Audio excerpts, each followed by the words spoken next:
Hello, listeners of the Second World War podcast. My name is Sam Hume, and I'm the host of Pax Britannica. Pax Britannica is a narrative history podcast on the British Empire. Season 1 covered the start of English colonisation in North America and the Caribbean, the first decades of the East India Company, and the ruthless politics of the British Isles. Season 2 has just begun on the Wars of the Three Kingdoms. Civil war and revolution erupt in England, Ireland, and Scotland, pitting the forces of Charles I against his own subjects. By the end, the king will be dead, the monarchy abolished, and Lord Protector Oliver Cromwell will be at the head of a militarised and expansionist commonwealth. If any of that sounds interesting to you, you can find Pax Britannica on all the usual podcast apps. Thank you for listening, and now for your regularly scheduled podcast.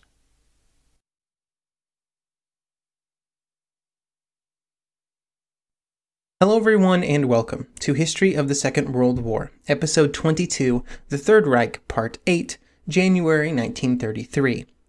This week, a big thank you goes out to Colton for their donation to the podcast, and to Tim, Curtis, Darrell, and Cy for choosing to support this podcast on Patreon, where they now get access to special ad-free versions of all of these episodes, plus special Patreon-only episodes released once a month. If that sounds interesting to you, head on over to historyofthesecondworldwar.com/members to find out more information. As 1932 was coming to a close, Germany was once again looking at entering a new year without a cabinet which could secure a majority in the Reichstag. Hitler had rebuffed any approaches by Schleicher, Papen, and Hindenburg to enter the government either as Chancellor with many restrictions or as Vice-Chancellor. This left the government in an interesting and unenviable position. They had previously attempted to dissolve the Reichstag and delay elections indefinitely while a more workable government model was determined, but that had failed when Papen had been unable to prevent the censure vote. After the elections of November 1932, the government was once again faced with the same deadline. The Reichstag was once again scheduled to meet on January 24, 1933, and it was basically inevitable that the Nazi and Communist parties would have a competition to see who could put forward the censure motion faster. In early December, Schleicher was able to convince Hindenburg that he would be a better choice for Chancellor than Papen, and he would be successful in this argument, becoming Chancellor on December 3rd. This would set the stage for what would end up being the last chancellorship before Hitler would take over the position at the end of January 1933. In this episode, we will discuss the short duration of Schleicher's chancellorship, what he hoped to accomplish, and why he failed at essentially all of it. Then we will discuss the events which occurred near the end of January that would result in Hitler being named Chancellor.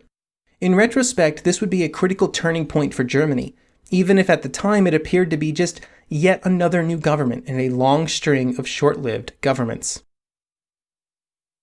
Schleicher was not a person who wrote a lot about his thoughts and actions, and so there is kind of a void during his almost 2-month period as Chancellor. What personal documentation he did keep during this time was confiscated by the Nazis and later destroyed. This means that our overall insight into Schleicher's thoughts is somewhat limited, but there are some very obvious facts that would be the primary drivers of his actions. First of all, Schleicher would have no real backing in the Reichstag. He was not even the leader of a party or a smaller faction within a party like Papen had been. This meant that his only two options were to find a way to prevent the Reichstag from opening its first session on January 24th, or to do the seemingly impossible thing of getting Nazi support for his government. Papen and Schleicher had been attempting to bring Hitler into a coalition for months, and Schleicher hoped that he could reach out to other Nazi leaders to put pressure on Hitler to accept. His hope that Hitler would cave to this pressure would continue right until the end. Even until just days before the end of January, he would still hope that a change would occur. He also hoped to gain some popular support through the introduction of a major public works legislation, which would act as a stimulus package for the flagging economy. It's been in the background of these episodes, but Germany was still in the depths of the Great Depression as it entered 1933. And Schleicher hoped that by reducing unemployment, his ability to maintain his position would be greatly enhanced. There was support from many groups for this legislation, but many were still very hesitant to fully trust and openly support the Chancellor. In the end, the attempts to stimulate the economy and to use those stimulus efforts as an olive branch to the labor unions and social democrats would fail. There was simply no way that those groups would trust that Schleicher was doing anything beyond trying to buy their support. The greatest problem which would develop for Schleicher over the course of December and January was a rift that opened with Hindenburg. Hindenburg had been a fan of Papen and had supported much of what he had done, or at least tried to do, as Chancellor. Now Schleicher was completely shifting the focus of the government away from helping businesses to instead this new public works program. Papen was also able to frequently meet directly with Hindenburg, while Schleicher's ability to do so began to decline rapidly after he became Chancellor. This was critical because, as his outreach to the Nazi Party failed time and time again, Schleicher would become more and more dependent on the support of the president and the decree which could dissolve the Reichstag on January 24th. If he didn't get it, he was done. A key part of that Nazi outreach program was simply bypassing Hitler and instead reaching out to other leaders within the party, the most important of which was Gregor Strasser. Strasser was the second most influential person within the Nazi Party, and since he had risen to leadership in the party, he had been the representative of the left-wing members of the party. This dates all the way back to the mid-1920s, with Strasser trying at that point to decisively shift the party's policies to the left. Strasser's views were not fundamentally different than Hitler's views for what the party should accomplish. They agreed on many of the most important items of party policy: racism, expansionism, nationalism, authoritarianism, to just name a few. But Strasser and Hitler did have some agreements in the economic realm, with Strasser's economic ideas having a clear socialist bent to them, but much like Hitler's, they were vague and utopian enough to make it difficult to determine the exact differences between the two. There were, however, meaningful differences in how the two men viewed the best path to power. Strasser was concerned that Hitler's truculence was beginning to threaten the party's ability to grow and achieve its ultimate goal of taking power. Perhaps the most foundational difference between the two was simply their view on cooperation with other political parties. Hitler had already made it clear that he wanted an all-or-nothing approach to gaining power. He wanted the Nazi Party to be in control of the state. If there were other parties who wanted to come along, that was great, but only after they recognized Nazi supremacy. Strasser instead wanted to take a more traditional path, entering the government in coalition, working with other parties, and then hopefully increasing the party's support from there. These differences would never really be resolved. From Schleicher's viewpoint, Strasser was an attractive avenue to approach the party because he was heavily involved in the organization of the Nazi Party and had more direct contact with provincial and local party leaders than almost anybody else. Schleicher would reach out to Strasser and offer him the position of vice-chancellor and premier of Prussia. All he had to do was influence the party enough to bring it into support of a Schleicher-led cabinet. Papen would later claim that Schleicher made this offer to try and cause a rift to develop in the Nazi Party to pull Strasser away from Hitler, with an official split possibly bringing 60 or more Nazi deputies out of the party. However, it is just as possible that he was hoping to simply use Strasser and his influence within the party to shift its course. This kind of comes back to the lack of personal writings from Schleicher. We just do not really have the insight into exactly what his exact purpose was. In some ways, it doesn't really matter what Schleicher was trying to do, though, because he would fail at either option. Once news of the offer reached Munich, Hitler, pushed on by Goering and Goebbels, who both wanted Strasser out of the picture, became furious. Strasser would be forced to resign from the party, and then he would go on vacation to Italy. The position as head of the party's political organization would transition to Hitler, leaving him in even greater control of the party's path. While Schleicher was experiencing very little success in his plans, those who were plotting to remove him from office were having no such difficulties. Papen felt slighted by Schleicher's role in his removal from office, and so he would begin to hatch his own plans, which would, he hoped, lead to another stint as chancellor. As with every other scheme we will discuss today, this one also involved Hitler and the Nazi Party. In early January, Papen and Hitler would meet at the home of Kurt von Schroeder, a banker from the Rhineland who was well connected with the two leaders. At this meeting, Papen suggested a right-wing coalition government which could then fully remove the left-wing parties from power. This goal was not that much different than previous discussions, and neither man really trusted the other, but they both had something that the other needed to accomplish their goals. Papen needed popular support, Hitler needed the president, who could completely block any effort by Hitler to come to power. As with all previous discussions, the two could not come to an agreement about the exact makeup of a future cabinet, the ministry positions, the state governments, but they were not necessarily adverse to working together. The goal of both groups had been to hold the meeting in secret, but it would very quickly become apparent that the meeting was not secret, and it would be front-page news all over Germany the next day. Papen would explain that the meeting was just part of the continuing efforts to try and find a way to form a coalition on the right to support the Schleicher government. Schleicher seems to have believed this, or at least did not have any other options, and found it politically impossible to openly refute Papen's claims. While Schleicher was trying to set the course for the government and Papen was actively undermining it, in the wider political landscape, the crucial parties of the German center were very concerned about the future of the Republic. There were concerns within these parties that the goal of Schleicher, or even Papen, if he found his way back into the chancellorship, was to undermine the Republic. Now, of course, this was very much a possibility. Indefinitely delaying elections would be their primary method of undermining the Constitution. Critical to any action by the parties that supported the continuation of the Republic, so you're talking not the Nazis or the Communists or some of the right-wing parties, were of course the Social Democratic Party. Unfortunately for the future of the Weimar Constitution, the Social Democrats were in an almost impossible political situation. They believed that Schleicher was better to lead the government than really any other option that was available to them. However, they could not actually support his government and instead were forced to remain in opposition due to political realities. There was a very real fear that any public support given to Schleicher would see a huge exodus of members to the Communist Party. Remember, this was already a problem for the Social Democrats during 1932, left-leaning individuals dropping their support for the Social Democrats due to their more moderate policies. Openly supporting Chancellor Schleicher would probably have greatly accelerated this process, and so as the weeks went by, there was no real action of any kind from the Social Democrats, or the Center Party, or any other more moderate political entity in Germany. They were simply at the mercy of the more radical groups. As I mentioned earlier, all of these political moves and maneuverings and discussions were on a timer.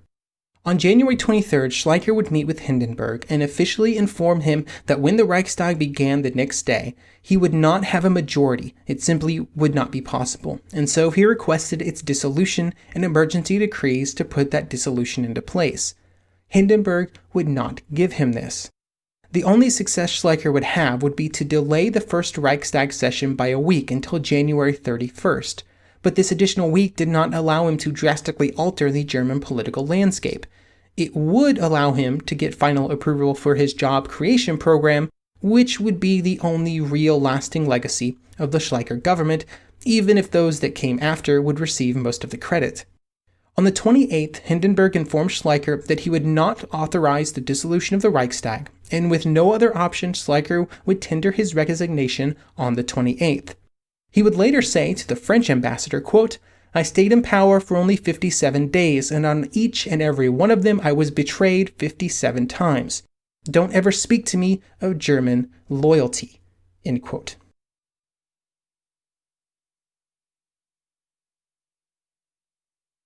In January 1933, there was a growing desperation from some within the Nazi Party to see the party take the next step into the national government. The party finances had not really recovered after the campaigns of spring and summer 1932, and the financial position of the party would only continue to deteriorate. For the campaigns of 1932, the Nazi Party had brought on many new salaried employees, and they would have to continue to be paid even if the party income continued to stagnate. Relations with the SA also continued to be problematic. The exact feelings of party members during this period is something that will probably never be known, as there were efforts within the party, and especially at the local and regional level, to obfuscate concerns and issues brought up by party members to prevent them from becoming public knowledge.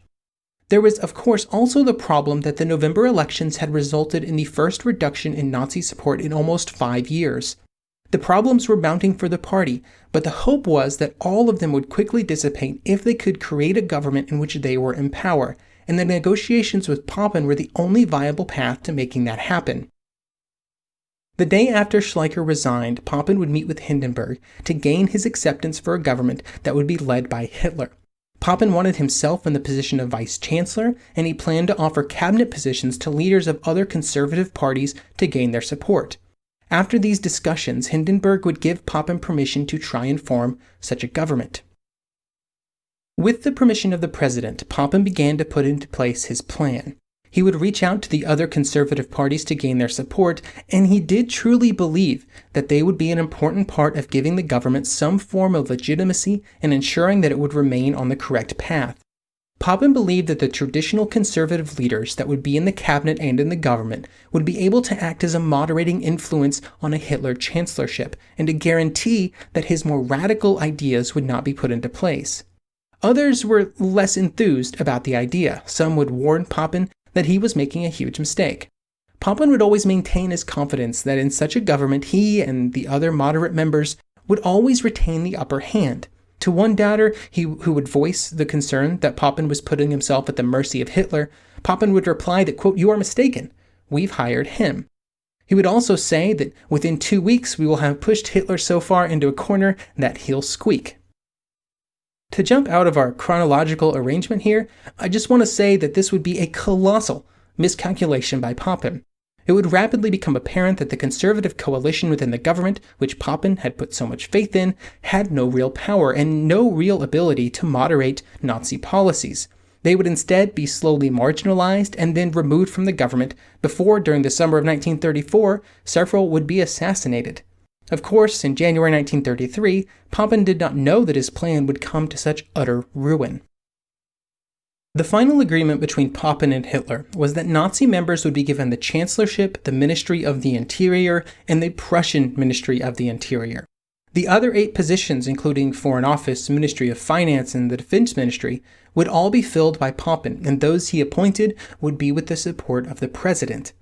This left the Nazis in a very small majority within the cabinet, but the agreement also included another set of elections after the government was created, and then also the possibility of more radical legislation that would resolve the political deadlock permanently, which we'll discuss in later episodes.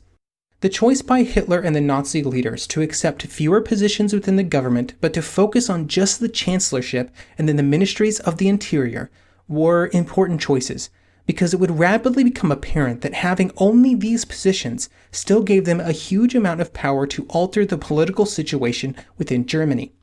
On the afternoon of January 29th, both parties had agreed to this arrangement, and then it was presented to Hindenburg, it would also gain his support. On the afternoon of January 29th, Hitler and the other Nazi leaders were informed that Hitler would be named Chancellor on the next day, January 30th.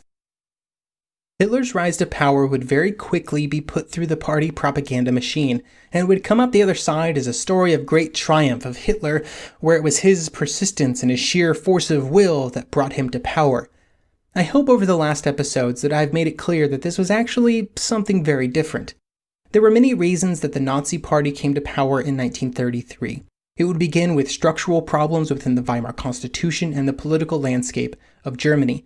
The post-war years were incredibly divisive in Germany. After defeat on the scale of the First World War, this was mostly expected.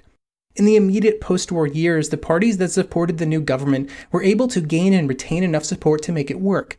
However, as the years went by, the support began to evaporate, not just between the parties that supported the government, but instead to those who wanted to see it destroyed.